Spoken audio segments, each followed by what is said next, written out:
Fred Bumstead. Welcome to Public Forum, a community outreach program produced at North Idaho College on the shores of Lake Coeur d'Alene. Featuring guests from around the globe addressing a wide variety of subjects, Public Forum serves to educate and enlighten. Please join host and moderator, political scientist Tony Stewart, in welcoming today's guest. I am so pleased to welcome you to program number 2 of our series, which is a very long series, Journey Through Time, Dialogue with Great Minds from History. It is called the Chautauqua Format, and we've had on our campus in March 2006 these wonderful performers. And today I welcome to the program Mona Klinger, a great friend who has a baccalaureate and master's degree in speech communication and teaches at North Idaho College, and she's a master at the Chautauqua Format. And she is here today to portray Mary Kay Ash, who lived from 1918 to 2001. Mary Kay Ash grew up in rather poverty, but she became a very successful business person, and at the time of her death, she had over 800,000 representatives in 37 countries with a retail sale of over $2 billion a year, known as the Mary Kay Cosmetics. With that, I'm so pleased to welcome to the program in this Chautauqua Format, Mary Kay Ash. Thanks for being with us. Thank you, Tony, and I want to thank you very much for having me here at North Idaho College. Coeur d'Alene, Idaho has to be God's country. Well, it's a pleasure to have you here. And before you continue, Tony, you have been so kind to me. I know you're not from Texas, but you are a true Southern gentleman, isn't he? Yes. I do come from the South. Yeah. And with that, I introduce our panel. First of all, it's Janelle Burke, who's an attorney in the state of Idaho, and next to her is Erna Reinhardt, who is the Director of Public Relations with Idaho College, and Janelle will commence today's questioning. Mary Kay, please tell us a little bit about your background. How did you grow up? Well, I have to say that my life is the rags to riches story, and I am the American dream. I was born in Hot Wells, Texas, I'm not going to tell you the year I was born, because I think a woman who would tell her age will tell anything. Let's just say I'm 30 through. I've had some people try to guess my age, and they often think I'm older than I really am. But anyway, to answer your question, I was born in Hot Wells, Texas, but we moved to Houston because my father, he became disabled, completely disabled from TB, and he was confined to a wheelchair. And so my mother, bless her heart, she had to find a way to support the family. Now, she had been trained as a nurse, but in those days, a nurse was no better than a house servant. So she took a job as the manager of a little diner. She worked 7 days a week, 14 hours a day. And very interestingly, my life as a child was not like most children. From the time I was about 6 years old, I was completely in charge of my father. I had to care for him, I had to cook for him, and you can imagine some of the meals that an 8-year-old would cook for the father. But my mother, she was always there by the telephone, ready to answer any questions I had.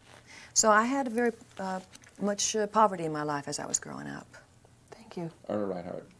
Mary Kay, welcome to the show. It's great to have you here in Coeur d'Alene, Idaho. You obviously are a very, very, very successful businesswoman. Share with us what your first business venture was and how that took you to the next level.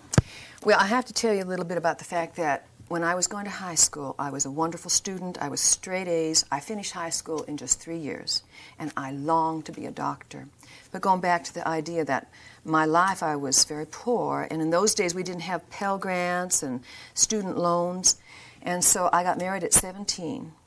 I had 3 children, and I married a young man that in my 17-year-old eyes, he was like Elvis Presley, but he was only worked at a filling station, and he was a part-time disc jockey and had his own group called the Hawaiian Strummers. Well, he was called away to serve our country in World War II.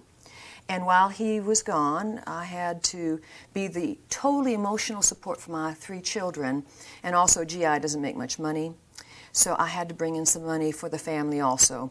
And I started selling books door to door, and I found out that I had a little bit of a talent for that. Well, when my husband came back from the war, he was a changed man.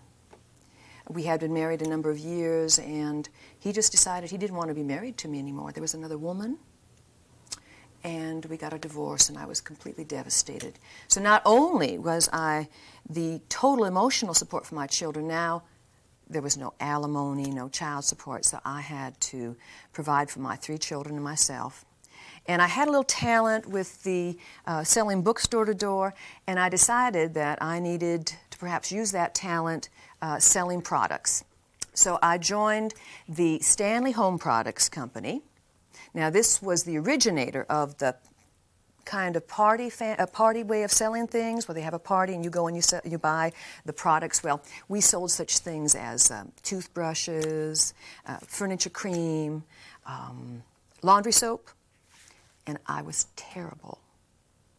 Here I had hoped to be able to provide for my family, and I was terrible. So you want to know what happened? Mm-hmm. Well, I decided that I would go to their national convention. I had to borrow $12 to take a train from Houston to Dallas to the convention where supposedly only wicked men went. And I'd only owned one dress at the time. I didn't even have a suitcase. And in order to save money, I took my Stanley sample bag and I put a pound of cheese in there and a box of crackers, and that's what I ate for the 3 days I was gone. But those 3 days literally changed my life. This is how I got into business. I was in the auditorium, and there I was watching the people get awards for being the best salespeople. And I was way up at the top in that auditorium because I was the worst. And I looked at the lady down there who was the queen of sales, and I decided right there and then that next year I would be the queen of sales, and that did happen. I put a plan into action, and the next year I was on that stage. So I continued with Stanley Home Products, and after a while, though, I'd been there for over 10 years, I wasn't going anywhere. And I decided that I would see if I could move up in the corporate world. And every time in the Stanley Home Products that a door opened, a man walked through.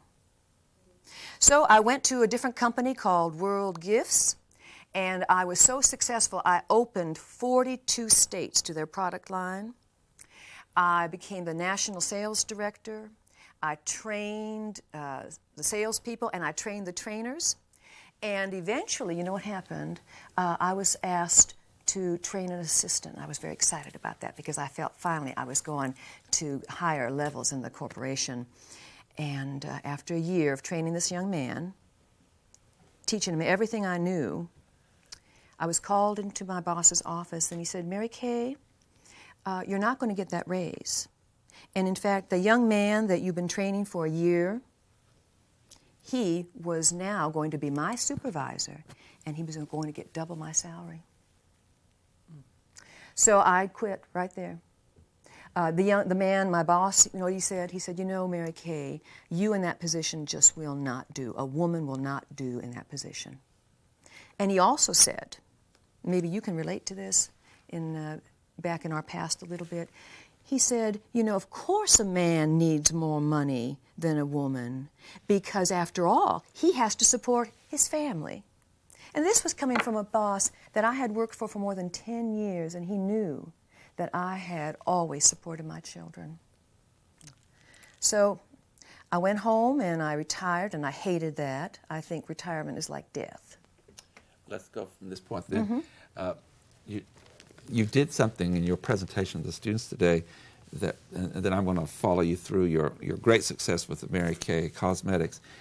But from your mother and later from your children, something that you inspired the audience with here, and particularly the young people, is you've lived by a certain, I guess you'd call it a theme or a focus about how you have been encouraged, and then you encourage others. And certainly when we talk about your corporation, that happened.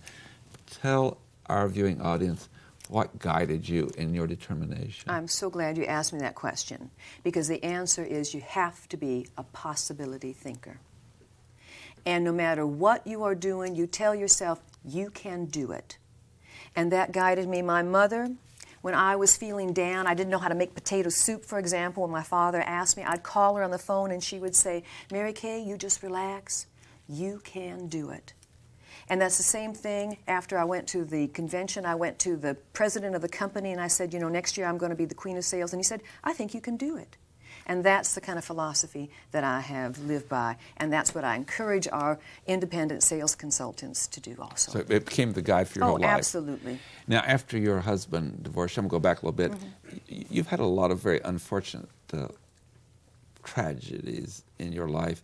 Your second he's married, and you're sitting at the kitchen table after 4 weeks of marriage, and he dies of a heart attack. Yes. And then you married a third time, and your husband dies of cancer. Yes. So, but because of this theme you have and this focus, with all of both the financial problems you had and with the tragedies, you absolutely refuse to be defeated. Well, I have an idea here, and that is we learn from tragedies, we learn from what we call failures. I say that you fall forward to success. You fall forward to success. And the more scabs you have on your knees, it probably means the higher you're going to emerge.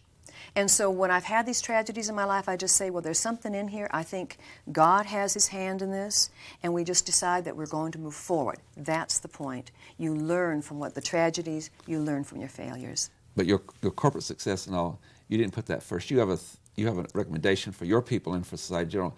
What is the 3 orders that you give to emphasis? That's one of my principles. The Mary Kay Way, I call it. You know that my principles, my Mary Kay Way, it is taught in MBA programs across this great nation now. And one of my principles do not change. We put God first, we put our family second, and we put our career third. Can you imagine a boss of a company, a CEO, telling their people that you put your career third? And I'm telling you, though, if you have your priorities straight, God first, family second, career third, things will work out. And with that, let's go. You borrowed, I believe, $5,000. Yes. You said, I've had it with these corporations where there's what we call today the glass ceiling.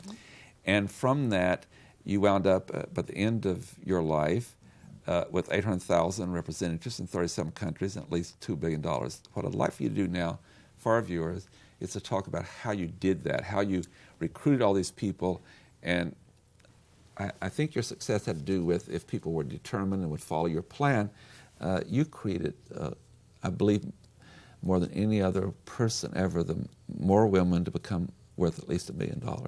Tell us what your plan was and how, both then and now, how it operates. Well, first of all, I did not borrow the $5,000, Tony. I believe in paying cash for everything. So I had $5,000. Okay. It was just about my life savings. And it is true with my second husband, I had been unmarried for over 20 years. We decided after I retired that we would start a company. And it took me a year to decide what to do, and that's where I came across the cosmetic industry.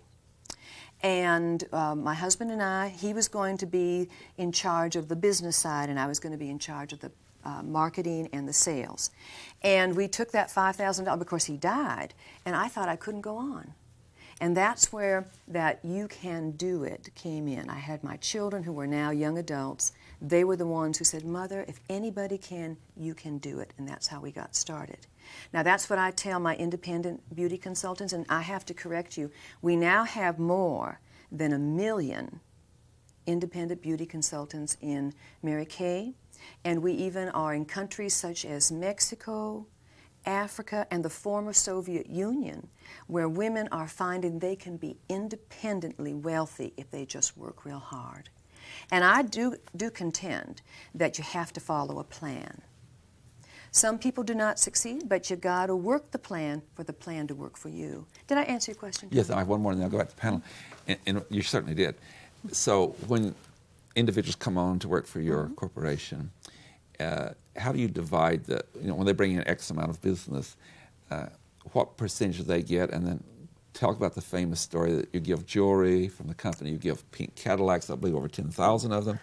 Just tell our audience, you do something in your policy that initiates such a drive in those working for you. Well, our consultants do receive a 50% commission on the retail sales, which is a very generous kind of thing. So for all the sales, they get 50%? 50%. And by the way, if a person purchases something from Mary Kay, we give 90% return on that product, even if it's used at any time. So we run our company by the golden rule. That's another one of my principles. Do unto others as you would want them to do unto you, and that works every time also. Now, we do provide our independent beauty consultants with awards. They go to certain levels, a certain amount of sales, and when they do that as an encouragement, we give them prizes. For example, we give them things they really might want, like diamonds. Sometimes we give them beautiful vacations, and of course the pink Cadillac. Now, the reason I started this, Tony, was because when I was the queen of sales with Stanley Home Products, well, the year before, when I saw that woman getting the queen of sales, one of the reasons I decided I was going to become the queen of sales was because they gave her this beautiful alligator bag, something I knew that in my life I could never buy for myself. And I thought, that's why I want to become queen of sales. You know, when I became the queen of sales next year, you know what they gave me? A flounder light. A flounder light. I didn't even know what it was. You know what it is? No. It's some kind of light that you use when you go fishing, fly fishing or something. And I decided right there and then, if ever I had the opportunity to provide our queen of sales, our sales ladies, with something, I would give them something they really would like a diamond or one of those pink Cadillacs. You gave away over 10,000. We've given over 10,000. Well, that's in 1 year. Well, at any given time, we have 10,000 Cadillacs out there. So you really have kept one of the automobile companies going well. Oh, yes. And what we do is we buy the Cadillac. We actually buy it, and we provide 85% of the insurance, and they can turn them in every year, and so they always. And it doesn't have to be a pink Cadillac. That's just kind of one of those things that urban legend. But most ladies like that pink Cadillac. Okay. What a generous gift. Janelle Burke. During your lifetime, you've seen a great rise in the feminist movement. And can you tell our viewers how you relate to that? Well, I think I'm the original feminist because the whole reason that I started my company, my mission statement, is to provide women with an opportunity to succeed. Now, that was in 1963. But I also believe that, you know, God created the world, and he said, that's good. And then he created men, and he said, well, that's good. But then he said, I can do better. I'm going to create a woman. And so I believe that your femininity is God-given, and women should use their femininity to be successful in business. You know, if a woman is going to be successful in business, she should not act like a man. She should act like a woman. And a woman needs to use her femininity. She needs to use her intuition. She needs to use, market knowledge and product knowledge. And she needs to be stubborn, and she needs to have guts, and she needs lipstick. Thank you. Erna Reinhardt. You are so passionate about what you do. I can just tell that you love what you do. I do. Share with us, because I don't think you've really told us yet, why it was cosmetics that caught your eye, and why was it cosmetics that you decided to? Well, because I'd been using them for 108 years, my dear. I wanted a product. I'd sold the furniture creams and the toothbrushes, and I'd sold the decorations for the home, and I sold books. And I wanted to find a product that would be inflation-proof, it would be depression-proof, it's something that people would want every day. And women always want to look beautiful. You know, there is no such thing as an ugly woman. There are only lazy women. And the Mary Kay industry teaches women to look beautiful. So that's why I chose that. I knew nothing about cosmetics, actually. Excellent. You have a lot of famous sayings, and I want some of those be shared with our viewers. You just gave one as an example, but you have this other wonderful statement where you talk about how you look when you go to bed and how you look when you get up. And well, Tony, I'm surprised you'd ask that of a lady, but I'll answer your question anyway. I'm saying that, you know, it is not easy to look nice all the time. You know that. It's a challenge, and I certainly know that. Every night when I go to bed, I try to look like Elizabeth Taylor, but no matter what, I wake up the next morning looking just like Charles de Gaulle. And so I decided that I should look nice for my husband. He deserves that. So I started, well, not just for looking nice for my husband, but I started the 5 a.m. club. I get up at 5 a.m. every morning, and if you do that every morning, or at least 6 days a week, you have a 9-day week. And in that extra time, I get up and I do things that normally would take away from my family or from my husband. I take that time to make my husband a nice meal, and I take that time to make myself look nice. I think he deserves that. Something else that your corporation has done and has received attention, you do have a nonprofit foundation. I do. Talk to us about that, and you've raised much money going to that, and what are your favorite charities? Well, that's one of the things I'm very proud of. We use our money in a responsible way. We've made a tremendous profit in our company. And we started our Mary Kay Foundation, and we have given literally tens of millions of dollars away to different charities. But my two favorite, and the reason I started the foundation primarily, was A Cure for Cancer. That's what killed my last husband, took my last husband's life. And also for an end to domestic violence. I think that's a concern of all women. And so that's what we have done. And you know, just last night somebody printed out these pages for me, and if you looked at it, it's a little bitty tiny type on here, and it gives recognition for our foundation and for the awards that our company has received and for what I have received. We try to do a lot of good things with our money. Part of the golden rule, you know. Janelle Burke. Your products are very good. Yes, they are. And so tell us something about product development and how important it is to sell something that's good as opposed to something That's so just selling. important. We have developed more than 200 products ourselves. We have an on-site chemistry area. And you know, there's this old story about how I started my company. It was tanning chemicals. You know, when you took a hide and you made it so it was soft and everything, and that's the originator of our company, was tanning materials. But we haven't used that in a very long time. We've tried to keep up with the current developments. We need sunscreen now, and we keep right on the cutting edge. Right now we have a wonderful product, Mini Dermavision, and I'm telling you, it would make you look beautiful, even more beautiful than you are. You could use it too, Tony. Well, I might be too late for me. I'm not sure. Oh, no. When you said there are no ugly women, just lazy, so maybe that applies to men also. According to what you said about God creating women, though, that may not be the same for men. With that, Erna Reinhardt. Mary Kay, you're such a motivator, I think, also, and that's probably a huge part of your company's success is motivating all of your salespeople. What would you say are some of the key foundations to keep people motivated in what they're doing, especially in a business situation? You praise people to success. You praise people to success. Sometimes we have ladies come in and, well, the first party that I had after I started my Mary Kay business, I went out and I sold $1.50's worth of products. $1.50. That was a failure. And today we have young ladies in our Mary Kay business, and they come back and maybe they sold $1.50. And you know what we say? Oh, you did a wonderful job. I know you can do it. And so they go back with a little more confidence, and they go back and they come back. Maybe they sell $2 worth, and we say, oh, you're doing much better. So we praise people to success. You know, it doesn't do you any good to make people feel like failures. So that's a primary motivator. And then every year we have a seminar in Dallas, and that's where I come and I speak to my daughters. Some people have said it's a combination of a Broadway show and a revival meeting. And we get people charged up and happy to sell Mary Kay products. Great. Also, in relation to Europe, the people who work for your corporation, you're talking about there's so many, hundreds and hundreds of thousands of people.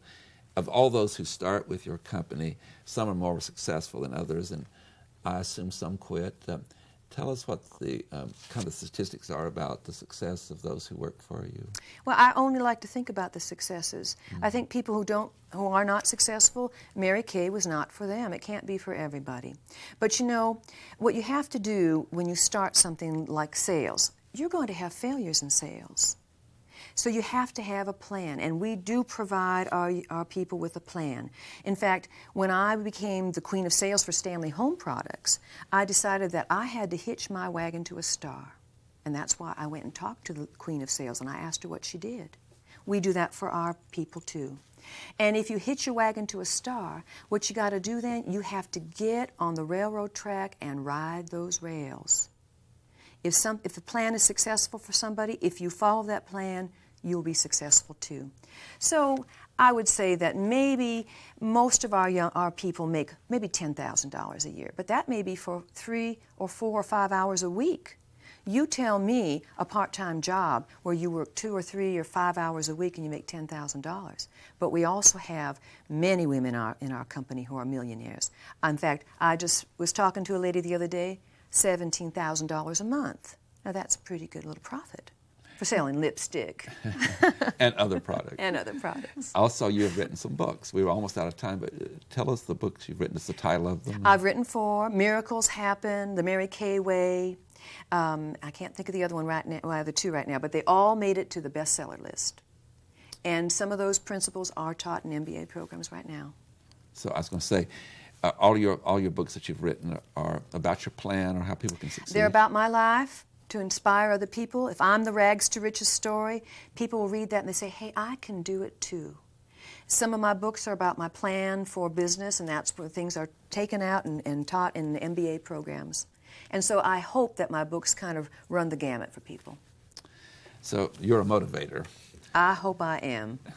I'm a possibility thinker, that's what I am. Yes, and that motivates other people. I hope so. Yes, and they adopt some of your rules and plans. Ladies and gentlemen, we have today done part 2 of a rather long series. There will be many weeks on our symposium this year at North Idaho College called Journey Through Time, Dialogue with Great Minds from History. For you who are not familiar with the Chautauqua format, you have scholars and other individuals who spend many months learning about a particular human being in history, and then they play that character. And it's a tremendous way of learning, and I hope on this series that you will agree with that. You retain such a high percentage of having that opportunity to go back in history and feel that you've been in the presence of someone who was very, very interesting and fascinating in history. Mary Kay Ash has been played today by Mona Klinger, who's on the faculty at North Idaho College, and I must say she is a true professional. She can go from character to character with remarkable success. She has done Mother Teresa for us, she has done Margaret Sanger, and now she's done Mary Kay Ash. And I think you'll agree with us that in her presence, you don't think of Mona Klinger, you think of the character she's playing. Thank you again, Mary Kay Ash, for being with us today on the program. Ladies and gentlemen, please be with us again next week at the same time, and we'll do part 3 of this series dealing with famous people in history. Until then, please have a good week. I am Tony Stewart. Recorded on the campus of North Idaho College, Public Forum is the longest-running in-house college production on PBS. Each episode is pre-recorded live and is an educational outreach from North Idaho College. Please join us at this same time next week for another edition of Public Forum on this public television station.